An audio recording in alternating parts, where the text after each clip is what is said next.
This week, we look at how you can run a security and privacy safety check on iOS and whether Touch ID will be back on the iPhone 15, as well as hacking Google and the demise of Facebook. Welcome to Straight Talking Cyber. iOS 16 has been out for a little while now, actually nearly a month when this video goes out. I've been trying out some of the features in iOS 16. It doesn't, like, on the surface seem like a big change in terms of privacy, and maybe security is bigger, but in terms of privacy as the other iOS versions, especially iOS 15. But I found something quite cool with safety check. So headline features of safety check are kind of touted by Apple as something to protect people who may have abusive or controlling partners, other people who may physically, have access to your iPhone or may have kind of given themselves access. But actually, it allows you to manage sharing and access for your apps as well. So what I've been doing is going through, seeing what apps have access to what, and then you can just revoke it. And it's very, very simple and easy to use. So did this basically bundle together app permissions and just make it easier to use? Yeah, that's absolutely it. So basically you get a list of all your apps, including Apple's apps as well, and what they have permissions to use. So some things will need access to your camera, like a lot of the apps that you might post photos on, for example, but maybe a location access app doesn't. Sorry, that's the wrong thing to say. A map access app or something like that will not need access. It will need your location, but it won't need access to your camera. So you can revoke those in case any apps have access to things you really don't want them to. Which does it show Apple's apps as well as third-party apps? Yes, it does. That's what I was saying, actually. So first of all, you get Apple's apps and what they have access to, which is good because it shows that Apple is actually saying, well, here's our apps too, not just everyone else is doing bad stuff. And then you get all the other apps that you have as well. And then the third step is you can improve your security. So you can review your passcode. Maybe your passcode isn't that secure. You can change that quite easily and see what other security things you have. So it's a quick little privacy check, the safety check, not just for kind of people who might be at risk from abusive partners. So I guess you could look at this as being a halfway house, a stepping stone between your default iOS setup and the full lockdown mode in iOS 16. Yeah, I mean, you kind of could say that, but I'd say lockdown is like, whoa, extreme. You can't use anything. And this is a way of reviewing your privacy settings. So, if you want to give access to apps, then you can, but it's a good idea not to give access to things they don't need. It's as simple as that. And kind of with that in mind, just quickly go on, use it now, have a look. It's in your privacy settings, and it's very easy to use. It's like there's a binary here, isn't it? I mean, Apple has this privacy trusted mantra that it pushes out, and it's done a brilliant job in terms of convincing everyone that it's privacy first. It's come under flack recently for its pretty fulsome adherence to law enforcement requests for data. You spin inside of that, you look at someone like Signal, and we'll all wax lyrical about Signal because it doesn't collect data and provide it, and Apple does, but yet, we're all happily let our iPhones collect lots of information around us. Significant locations is always a big one where, former police officers talk about the fact they get in somebody's phone, and even though Apple doesn't have the data's there, and if the data's there, the data is at risk of in one way or another. It's just an interesting, it's not quite as locked down as many people might assume.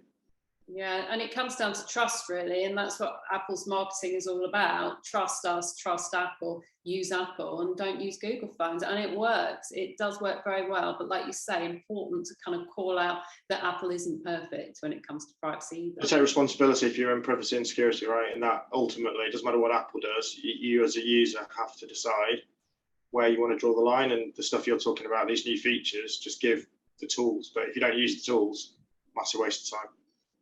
And talking about Apple and being the trusted option and known for its security, this is one that might interest you, Zach, I'm guessing, given your business interests. We're all used to using Face ID because we've got no choice on modern iPhones. But there has been a lot of talk about whether Touch ID will come back for the iPhone 15. And indeed, now we learn that Apple has been testing in-screen fingerprinting, so an in-screen Touch ID system. But according to Mark Gurman from Bloomberg, who's well known for getting a lot of Apple tech rumor bang on, although they've been testing this, they're not going to bring it back, which I think is a bad thing. What do you reckon?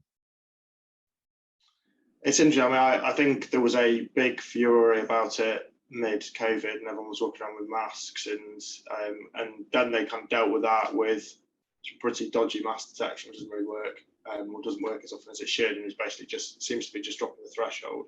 It's a really hard one, isn't it? Because I guess it compromises the physicality of the device. Apple has done more to promote facial recognition as an identity assurance technology. You know, if you look at Apple Pay, particularly in the US, and what that's done to drive contactless payments, biometrically secured. I mean, now I'm sure I'm not the only one. When you go to an ATM, in the very rare occasions you need, cash these days, you're very aware of the lack of biometric security because it secures, so much now. And Face ID is brilliantly stitched into the way an iPhone works across everything. And Touch ID is clumsier. It is a clumsier technology in terms of it interrupts just the flow. And I suspect some of this is just user experience, and they just can't get that user experience right. I mean, my take on this is I'd actually quite like both. Certainly, many high-end Android devices give you both, and I like the idea of having both as an additional security measure. So it's not out of the realm of possibility. You could use Touch ID and Face ID to give 2 layers of authentication to apps and securing your data, which I think would be a great thing for Apple's security branding. Yeah, I agree with that, definitely. And also, you could actually put Touch ID somewhere else on the phone, so they could kind of work seamlessly at the same time. I mean, obviously, it's in the home button in the iPhone SE. But what about having it kind of on the side button where you can just hold that plus have your face in place? I mean, it should be easy and functional and secure. Another thing on the Apple factor, I guess, is good to mention is that Facebook has been doing, I shouldn't be laughing while I'm saying this, but Facebook has been doing very badly of late. First of all, we've had a lot with the revenues because revenues have actually been declining, and we've seen user numbers decline for the first time earlier this year. Now what's happening is Mark Zuckerberg seems to be making quite big cuts in terms of what they're spending on the metaverse, which was their big area of investments, and also in terms of employees. He's basically saying, if you want to leave, please do, because they're going to have to be making redundancies. And one of the biggest reasons for this is Apple's privacy features. We've all talked about it, but it's actually had this impact on Facebook that's been more than just market conditions, which other people are suffering from. Facebook's business model is atrocious. It is, it mines data. It's intrusive, it's invasive, it mines data, it tracks you across the internet. They got away with it for a long time. Apple happened to kind of wield the axe on it, but it was going to come. I think, even Google's kind of reluctantly following on to an extent. It's just not acceptable 2022 to just, to invisibly mine data in the way that, we've seen for a decade or more. Yeah. And on the Google factor again, Google has been putting some changes into Chrome, which have really been annoying some people. I think most people who use Chrome, especially with ad blockers, have heard of Manifest v3, which is a change to the web request API, which is coming in 2024. So timelines have been set, and we're actually going to see the first versions coming to the beta and canary versions of Google from January next year. So it's starting to roll out. Then from February, any extensions that actually use the old API won't be actually allowed in the Chrome store anymore. So basically, this has caused big, big problems because Google says it's for privacy and security reasons. It's not. I mean, the EFF has come out and said some stuff, but Google's model is based on advertising, and this is really not good. I mean, you can make. I mean, every user needs to know you can make Chrome significantly more secure by not using it, and using something else instead. Yeah. But you're right. You do. You know, Chrome is not there as a public service to allow people access to the web. It's there because Google is its front window, right? It's how it advertises. You know, tracks user, gathers data, pushes promotions and advertising, makes a fortune.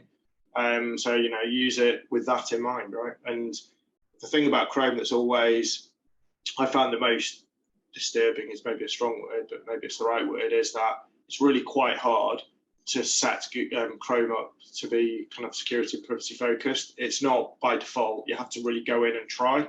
You really need to know what you're doing, which runs counter to what we're seeing, particularly with things like Firefox and Safari, where they have become ever more private and secure out the box.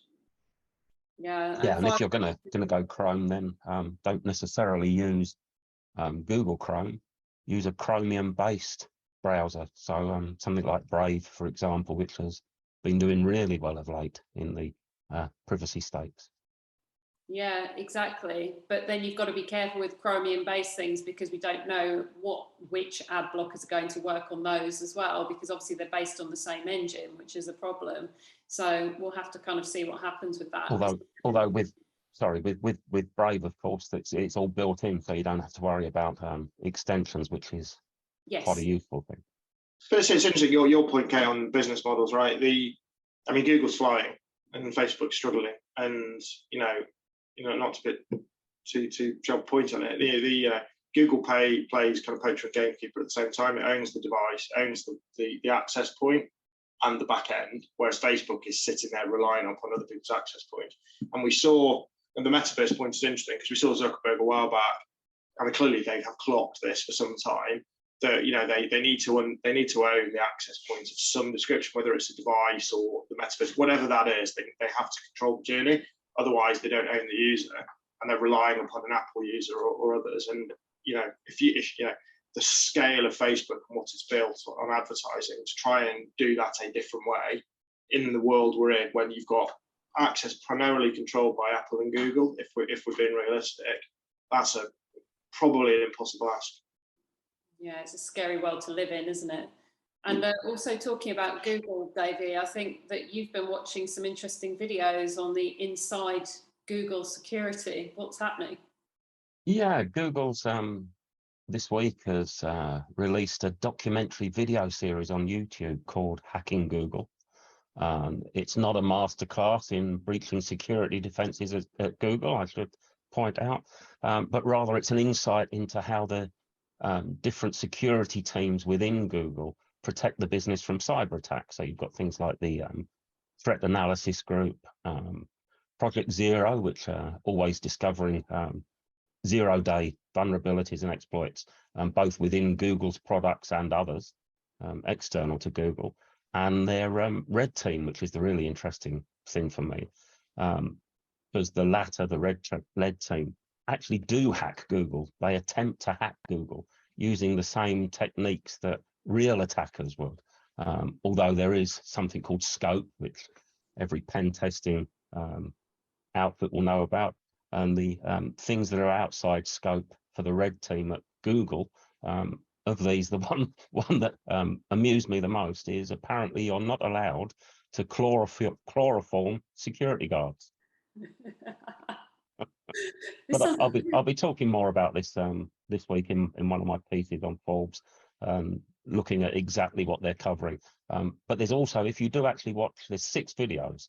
If you watch all 6 videos, at the end of it, you can enter a capture the flag, bespoke capture the flag event that Google are doing, and you need to solve 24 puzzles, and the clues to those puzzles are hidden within the videos, just to give it an extra edge for would-be hackers.